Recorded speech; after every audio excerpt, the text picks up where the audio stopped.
Hey, friends. Oh, boy, do I have one for you. Are you ready? Okay. Why do painters always fall for their models? Because they love them with all their art.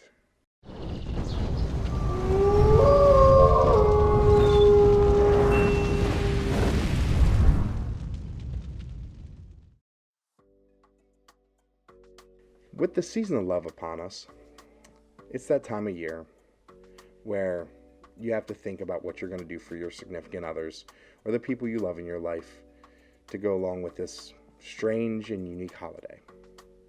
So for my wife, I had to sit and think, did I want to take the traditional route and get her like a box of chocolates? Now, the box of chocolates thing is okay up until the point where you get the box of chocolates with the really nasty ass candy in it. Don't get those box of chocolates. They're gross. Nobody likes them. Nobody's going to like you for that. Do not buy those.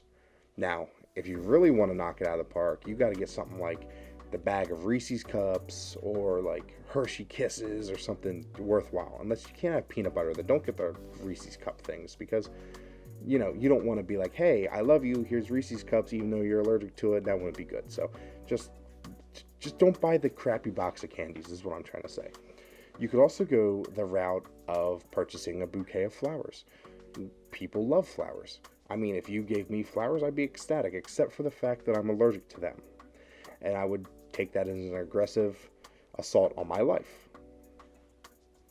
Anyway, so I sat and thought about it. And I was like, you know what, Wolf? What better way to show someone that you love them than to create something for them? It's a great gesture, you know? So why not? We looked through the internet, we came up with something, and we found the perfect STL file. We printed it on our 3D printer, our Wolf Mono SE, and here it is. It is a Bulbasaur with a rose on its back. How cool is that? So in this video, we're going to paint up this Bulbasaur for my wife for Valentine's Day. So I hope you stay tuned and stick to the end of the video to see how we created this awesome Bulbasaur. And without further ado, I guess let's dive into this video. Okay, so here he is. I just want to throw this out here. This is an airbrush heavy video, so if for whatever reason you don't like airbrushes, you don't like airbrushing videos, this might not be the video for you, and I apologize in advance. But to achieve what I wanted for this Bulbasaur, the airbrush was the best option and the best tool in my arsenal to use, and we went with it. So it is what it is, right? We are using two of my favorite primers in this video. The first one is this olive. I am a sucker for OD green. It just, I love it. I don't know why, couldn't tell you why, but it's one of my favorite. And using this for his body and the leaves really helps set up the base tone to build the greens off of. It's phenomenal. The next color, well, before I dive into the next color, with doing a split priming, I am really trying hard not to spray the rose at all, because that is going to be a different color. And the reason why I'm doing this is because with the rose being a different color than the green body, if I prime them two separate colors, it sets up for the colors later. And it really helps out and saves time on other steps.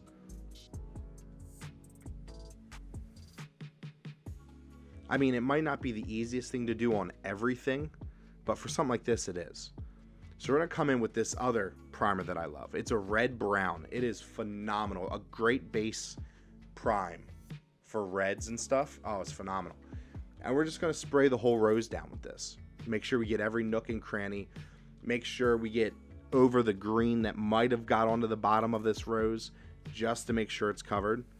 And we're just going to make sure, we have good coverage. And I know I've said that 15 times already. I'm on like a coverage kick here. But it's key. You don't want any of that gray resin showing.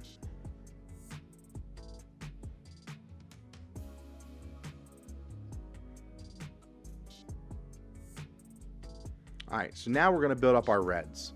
So we're going to come in with our first red tone, which is like a pure red. And we're going to cover the whole rose in it. Then what we're going to do as we're going to slowly introduce more colors to this red. We're going to keep the red in the pot of our airbrush, and we're just going to slowly start mixing in new colors. And this is how I'm going to build up my transitions from, you know, my dark red to like a light pink. It's not going to be full pink. It's going to be basically red with a little bit of white mixed in. I didn't want to dive in with a whole pink color because that would throw it off. I just wanted that little bit of lighter red, but light red's pink, so, you know.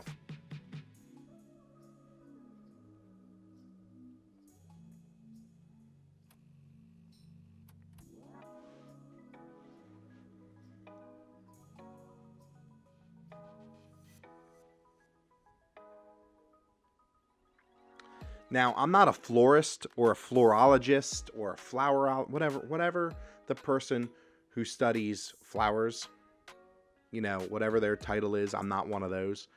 I mean, I don't even like flowers because of the whole being allergic to them. So I'm kind of winging this. I'm just throwing down highlights and, you know, paint where I think in my mind where it should go to make this look the best it can. So, I mean, if you're more into flowers than I am, you probably have a better way to paint this rose. But for me, we're going this route. And honestly, at the end of it, I think it came out really good. We kept the back of the rose near his butt, you know, dark. And then we picked out certain spots to be a little bit lighter. And overall, it came out pretty good. I'm impressed. I've never painted anything floral before, so kind of a stepping stone there. Achievement unlocked. Wolf Den Florals. Haha.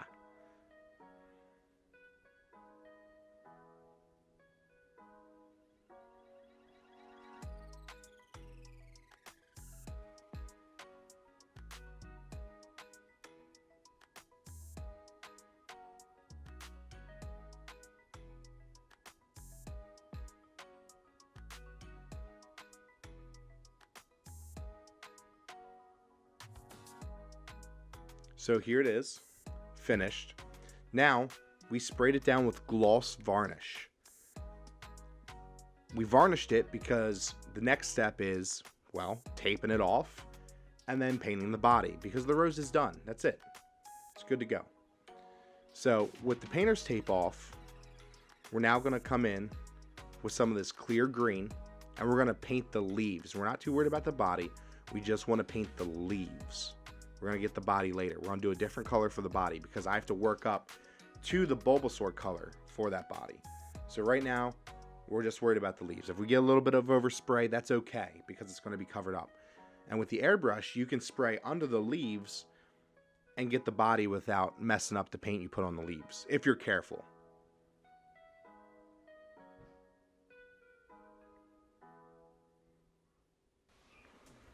Alrighty, so the next step is painting Bulbasaur's body, and we got to get that great Bulba color for this Bulbasaur.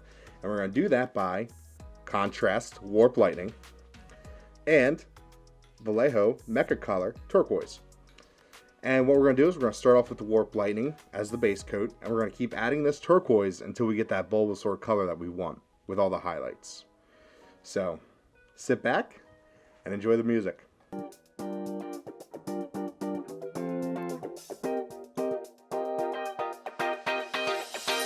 Always on tonight. Throw that thing from left, right, side to side. Yeah. All my friends are here. Playing my favorite song right on top. Yeah. And we never stop. Music pumping, we just keep on rolling. Yeah. No, we never stop. Shake, shake, shake your honey till the morning. Let me hear you say I'm ready. I'm ready. Come on, now slide, slide, slide to the bar. Shine, shine, shine like a star. Let me hear you say I'm ready. I'm ready. Come on, now slide, slide, slide.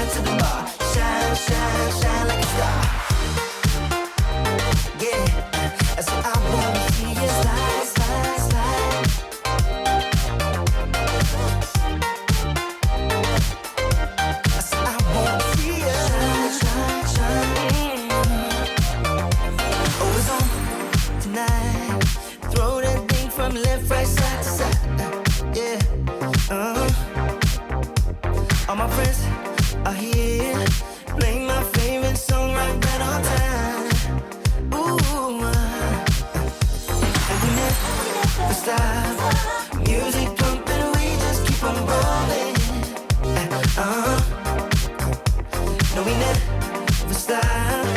Shake, shake, shake your honey till the morning. Oh, let me hear you say I'm ready. Come on, now slide, slide, slide to the bar. Shine, shine, shine like a star. Let me hear you say I'm ready. Come on, now slide, slide, slide to the bar. Shine, shine, shine like a star. Yeah, I said I wanna see you slide, slide, slide. Yeah, come on now, now, now. I said I wanna see you shine, shine, shine.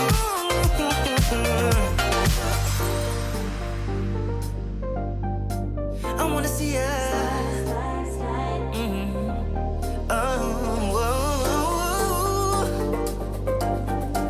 I wanna see ya. So let me hear you say. I said I wanna see ya slide, slide, slide.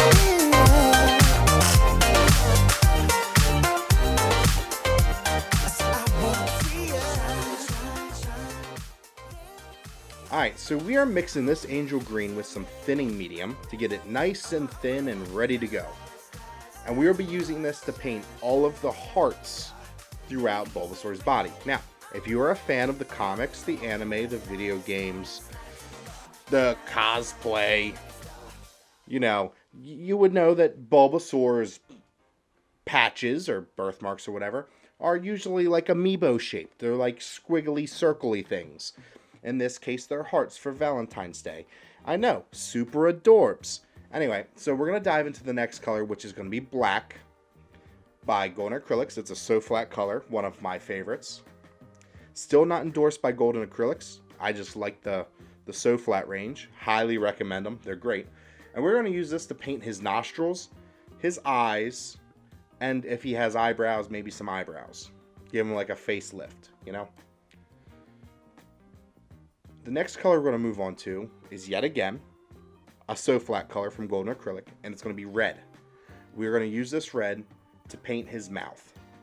Now, when painting his mouth, just be careful not to get it on like his lips or whatever, or his teeth.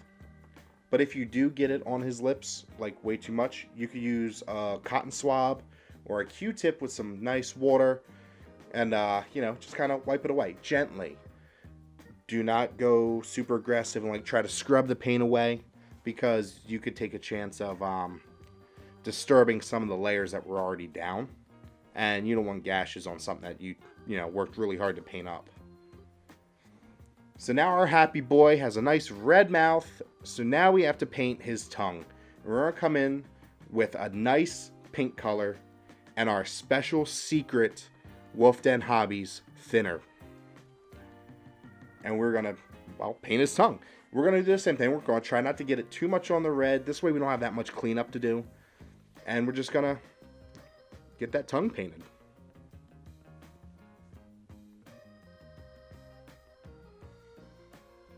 Okay. So, he's definitely happy. Look at that smile. All that leaves left now is to paint his teeth and his toenails. Right? And we're just going to come in with some So Flat white, and we're going to paint his teeth, and we're going to paint his toenails, and we're going to try our best not to get it anywhere that it shouldn't be. And like I said, if so, we have Q-tips on hand, we have fresh water on hand, and we'll be able to just clean that up. No problems.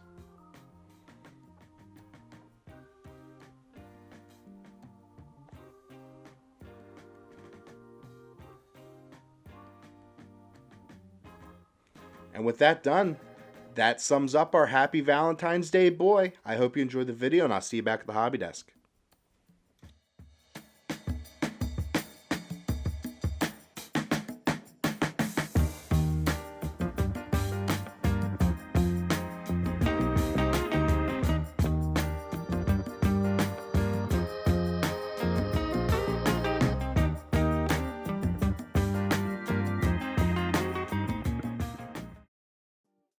Well, I hope you enjoyed today's video as much as I enjoyed painting this awesome Bulbasaur. I'm a huge Pokemon fan, so I kind of want to scour the internet and find some more Pokemon files to paint now.